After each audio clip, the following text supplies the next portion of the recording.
Welcome to our channel. Today we how to connect Todoist to Slack step by step clearly. Open your Slack workspace. Navigate to the Apps section in the left sidebar. In the search bar, type Todoist.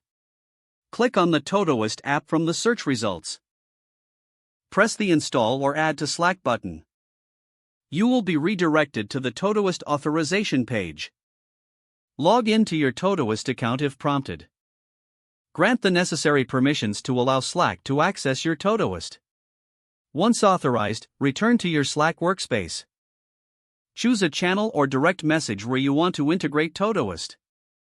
Type the command /Todoist followed by your request in the message field. Submit the message to create tasks directly from Slack.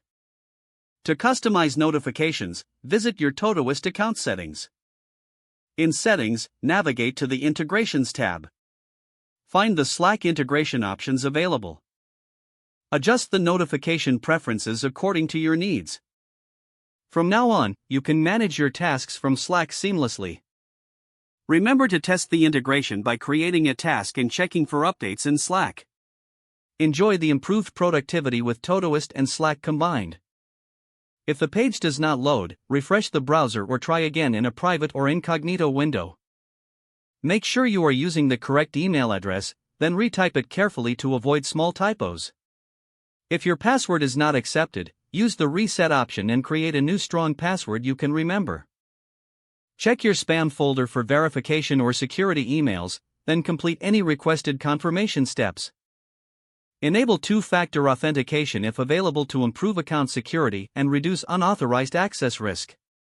After signing in, review your profile details so your contact information and settings are accurate and current. If you see an error message, note it down and try again after restarting your device and internet connection.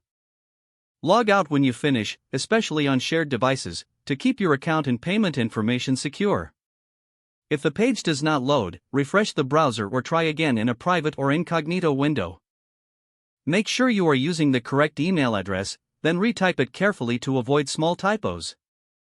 Don't forget to like this video and subscribe to our channel for more step-by-step tech guides.